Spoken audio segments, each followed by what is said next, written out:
റോഡിലൂടെ വാഹനം ഓടിക്കുന്നവർക്ക് പരിചിതമാണ് മഞ്ഞയും വെള്ളയും വരകൾ, അല്ലേ? എന്തിനാണ് മഞ്ഞ വരകൾ എന്നതിനെപ്പറ്റി ധാരണയുണ്ടോ? വാഹനം ഓടിക്കുന്നവർക്ക് പൊതുവെ മനസ്സിലാകാത്ത ഒരു റോഡ് മാർക്കിങ്ങിനെ കുറിച്ച് വിശദീകരിച്ചിരിക്കുകയാണ് മോട്ടോർ വാഹന വകുപ്പ്. മഞ്ഞ നിറത്തിലുള്ള കളങ്ങളോട് കൂടിയ റോഡ് മാർക്കിങ്ങുകളെക്കുറിച്ചാണ് MVD വിശദീകരിച്ചത്. ഫേസ്ബുക്ക് പോസ്റ്റിലൂടെയാണ് ഇക്കാര്യം MVD അറിയിച്ചത്. വാഹനം ഓടിക്കുന്നവർക്ക് പൊതുവെ മനസ്സിലാകാത്ത ഒരു റോഡ് മാർക്കിംഗാണിത്. തിരക്കുള്ള ജംഗ്ഷനുകളിൽ തടസ്സം കൂടാതെ വാഹനങ്ങൾക്ക് കടന്നുപോകാനുള്ള സൗകര്യം ഒരുക്കുന്നതിനും ട്രാഫിക് തടസ്സങ്ങൾ സ്വയം നിയന്ത്രിക്കുന്നതിനും വേണ്ടി ക്രമീകരിച്ചിരിക്കുന്നതാണ് യെല്ലോ ബോക്സ് അഥവാ മഞ്ഞ നിറത്തിലുള്ള കളങ്ങളോടുകൂടിയ റോഡ് മാർക്കിങ്ങുകൾ. റോഡ് മാർക്കിങ്ങുകളിലെ മഞ്ഞ നിറമെന്നത് അതീവ പ്രാധാന്യമുള്ളതും അപകടത്തിലേക്ക് നയിച്ചേക്കാവുന്നതുമായ കാര്യത്തെ സൂചിപ്പിക്കുന്നതാണ്. ട്രാഫിക് ലൈറ്റുകൾ സ്ഥാപിക്കുന്നതിന് സൗകര്യം കുറവുള്ള രണ്ടോ അതിലധികമോ പ്രധാന റോഡുകൾ സംഗമിക്കുന്ന സ്ഥലങ്ങളിലോ ട്രാഫിക് സിഗ്നൽ ലൈറ്റുകൾക്ക് ശേഷമോ ആണ് ഈ സംവിധാനം പൊതുവെ കാണപ്പെടാറുള്ളത്. ബോക്സ് മാർക്കിംഗിന്റെ ഗണത്തിൽപ്പെട്ട മാർക്കിംഗാണിത്. ഒരേ ദിശയിൽ വരുന്ന വാഹനങ്ങൾ യെല്ലോ ബോക്സ് ഏരിയയിൽ നിർത്തേണ്ടി വരില്ല എന്ന ഉറപ്പുണ്ടെങ്കിൽ മാത്രമേ ഡ്രൈവർമാർ അവിടേക്ക് പ്രവേശിക്കാൻ പാടുള്ളൂ എന്നതാണ് ഇതിന്റെ ലളിതമായ സത്യം. അതായത് ഡ്രൈവർമാർ സ്വയം നിയന്ത്രിച്ച ട്രാഫിക് തടസ്സം ഒഴിവാക്കുക എന്നതാണ് ഉദ്ദേശിക്കുന്നത്.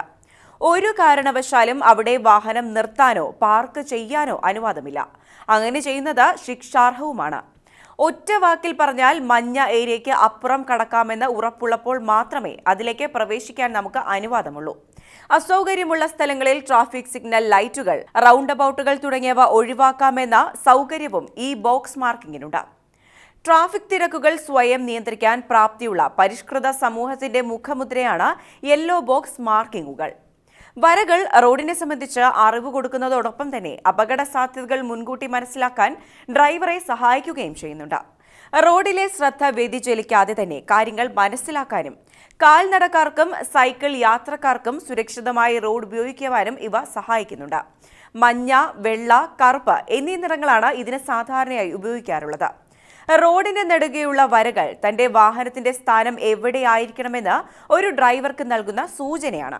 റോഡിന് കുറുകെയുള്ള വരകൾ വാഹനം നിർത്തേണ്ട സ്ഥാനം അറിയിക്കുന്നതിനാണ്. മറ്റു വരകൾ ഡ്രൈവർക്കുള്ള നിർദ്ദേശങ്ങളുമാണ്. വിവിധ തരം റോഡ് മാർക്കിങ്ങുകൾ എന്തൊക്കെയാണെന്ന് നോക്കാം. ഇടവിട്ട വെള്ളവര, ഇരുവരിപ്പാതയുടെ മധ്യരേഖ. ഇരുദിശയിലേക്കുമുള്ള ട്രാഫിക്കിനെ വേർതിരിക്കുന്നതിന് വേണ്ടിയാണ് ഈ വരകൾ ഉള്ളത്. ഡ്രൈവർമാർക്ക് റോഡിന്റെ ഇടതുഭാഗം നിലനിർത്തി വാഹനം ഓടിക്കുവാൻ സഹായിക്കുന്ന ഈ വര ഓവർടേക്കിംഗ് സമയത്ത് ആവശ്യമെങ്കിൽ മുറിച്ചു കടക്കുകയും ചെയ്യാം. ഇനി വരുന്നത് ഹസാർഡ് വാർണിംഗ് ലൈനുകളാണ്. അപകട സാധ്യതയുള്ള സ്ഥലം സമീപിക്കുന്നുവെന്ന് മുന്നറിയിപ്പ് നൽകുന്നതിനാണ് ഇത്തരം വരകളുള്ളത്. മധ്യരേഖയേക്കാൾ ഈ വരയ്ക്ക് നീളം കൂടുതലും വരകൾ തമ്മിലുള്ള ഗ്യാപ്പ് കുറവുമായിരിക്കും. കുറഞ്ഞത് 7 വരകളുണ്ടായിരിക്കും. വളവുകൾ, ജംഗ്ഷനുകൾ മുതലായ സ്ഥലങ്ങൾ അടുക്കുന്നതിന് മുൻപായി മധ്യരേഖയോട് തുടർച്ചയായാണ് ഈ വര ഉണ്ടാവുക.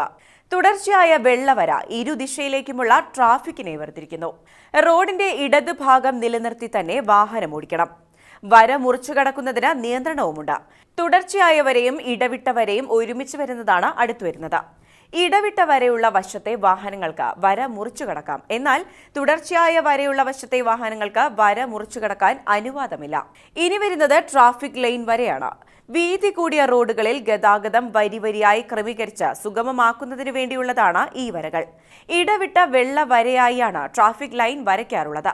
മധ്യരേഖയെ അപേക്ഷിച്ച് നീളവും വീതിയും കുറവായിരിക്കും ഈ വരകൾക്ക് സാധാരണ ഉണ്ടാവാറുള്ളത്.